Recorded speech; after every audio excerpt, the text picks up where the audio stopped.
At barely 12 years old, he actually believed innocence was some kind of armor against real evil. Christopher Atkins tagged along with two reckless teens in a Florida triple murder, sneering at justice with their twisted blueprint until the courtroom flipped the script and shocked everyone. This is the nightmare saga of a kid-turned-killer, where betrayal slices sharper than blood ties. Don't you dare let this horror vanish into the void. Subscribe now to expose every sinister layer, or explain why you'd rather silence the cries of the forgotten victims. Christopher Atkins, only 12 in March 2023, stood as the youngest of three teens in Ackawaja, Florida. Rolling with Robert Robinson, 17, and Taj Britton, 16, he dove headfirst into a crew built on car burglaries and Lick's street code for robberies. Christopher Atkins, painted as shy but easily swayed, clutched a stolen gun while mimicking his older partners in crime. Robinson, already branded a thief, and Britton, crowned by prosecutors as the mastermind, dragged the crew into a death spiral no one could escape. All three were neck-deep in the dirt, but Atkins' age made Jaws drop the hardest. On March 30th, 2023, Atkins, Robinson, and Britton hung out with three so-called friends: Leah Silvernell, 16, a rising softball pitcher, Michael Hodo Jr., 17, and Camille Quarrel, 16. What started as just another round of burglaries spiraled into a living nightmare. Leah was discovered near a dumpster with a bullet in her head, clinging to life before slipping away. Michael showed up the next day on a roadside, executed with a headshot. Camille surfaced April 1st, riddled with 2 bullets and crammed into the trunk of Leah's drowned car. The trio's betrayal played out like a cold execution, leaving the entire town frozen in horror. Execution-style betrayal, leaving a town in horror. As all of you are well aware, last Thursday, March 30th, we received a call near Forest Lakes Park, where our first victim, Layla Silvernell, was located suffering from a gunshot wound. She would later succumb to her injuries. The following morning, we responded to a location about a half a mile away and located a second victim deceased on the side of the road from an apparent gunshot wound. Then on Saturday, April 1st, my deputies located Layla's car abandoned and partially submerged in a pond about 9 miles from the location where she was found. My investigators located the third victim inside of the car. And I'll go ahead and tell you, because you've been asking me for specific details. She was located in the trunk. Now, the investigators were able to determine that this group of juveniles were involved in committing burglaries and robberies, which they referred to as a lick. Now, although we had out there that was gang related, we have nothing specific to say that it was any rivalry or anything to such that cause.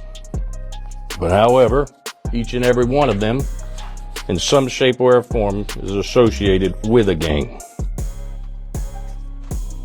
Basically, simple terms, there is no honor among thieves. And at some point, these three individuals turned on our three victims and murdered them. 2 of them right there. They fled the scenes, but left a... Sheriff Billy Woods pieced it all together with phone records, 200 plus tips, and cold forensics that led straight to Atkins, Robinson, and Britton. A stolen gun nailed them to the murders. Inside interrogation, Atkins spilled that Britton forced him to pull the trigger on one victim, swearing his family would pay if he refused. That confession lit the fuse. Was he just a terrified kid trapped in a nightmare?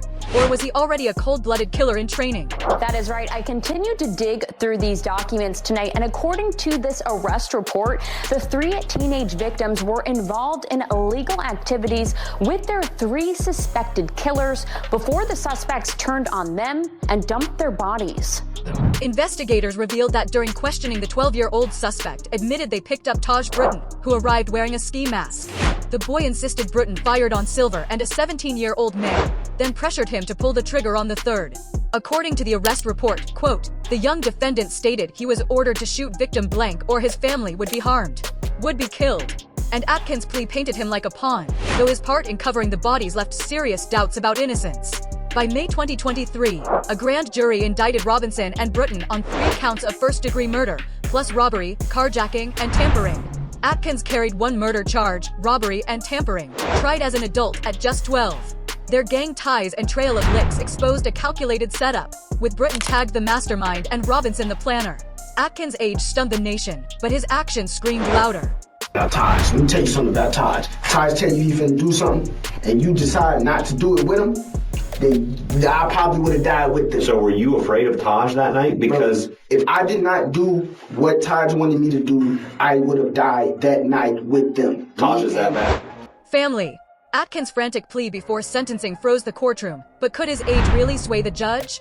Just before the verdict, Robinson finally cracked, offering an apology drenched in regret to the victims' families. His mother stepped forward after him, breaking down in tears.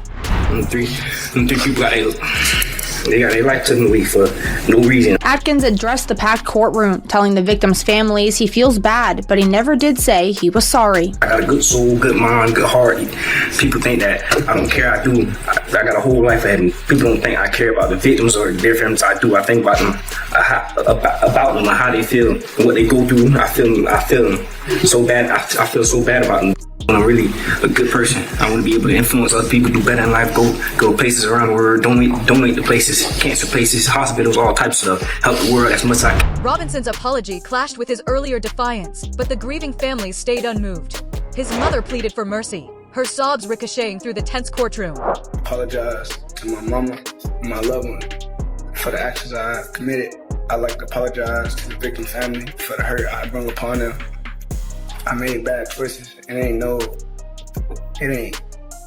excuses for my choices. I'm not gonna make excuses for it or blame anybody but myself. I just want to apologize. In July 2025, the gavel finally dropped. Britton's and offered a shaky apology, adding layers to the chaos. The judge hammered down 3 life sentences for Taj Britton, 1 for every victim. It was a moment that rattled all of Ocklawaha. Erica Trow, and I am the mother of Robert Robinson, who is currently before you for sentencing. I write this letter with a heavy heart, fully aware of the pain and gravity of the situation. I do not wish to make excuses for what has happened. I am simply asking that you see the human being my son is and the potential for redemption that still exists within him. Robert is 19 years old. He is my child, and while he has made a devastating mistake, I know he is not beyond saving. He has expressed deep remorse for what has occurred. He is not proud of what happened, and he has shown sincere sorrow, not only to me, but to others as well. I have watched my son reflect on his actions with shame, regret, and heartbreak. He understands the consequences, and I truly believe he wishes he could take it all back. Your Honor, I'm not asking you to ignore what happened. I am only asking for mercy, for the opportunity for Robert to prove that he is more than just his worst decision. He is still young. I ask you to consider a sentence that allows him the chance to grow, to get help, and to one day come back to society a change. These teens' crimes can't be buried in silence. Subscribe now to keep their victims' stories alive. Layla Silvernell, a shining softball pitcher, Michael Hodo Jr., and Camille Quarrel left behind shattered families and a scarred town. Southeastern Fast Pitch mourned Layla as more than a player, but family. Debates raged as Atkins' testimony and young age split public opinion. Was he manipulated by Britton's threats, or a killer by choice? Robinson's hollow apology and Britton's icy silence only stoked questions of justice and remorse. Christopher Atkins believed youth could shield him, but a 40-year sentence for triple murder crushed that illusion. Robinson's life term and Britton's triple life locked in their fates, yet the victims' families bear the heaviest scars. So was Atkins just a pawn or a predator in disguise? Oklahoma Waja mourns 3 stolen lives. What rattled you most? Atkins' 12-year-old betrayal, Robinson's shaky apology, Britton's mother's desperate plea, or the family's unbearable grief? Sound off in the comments, smash that like, and subscribe for more chilling true crime. Hit the next video, and I'll be waiting for you there.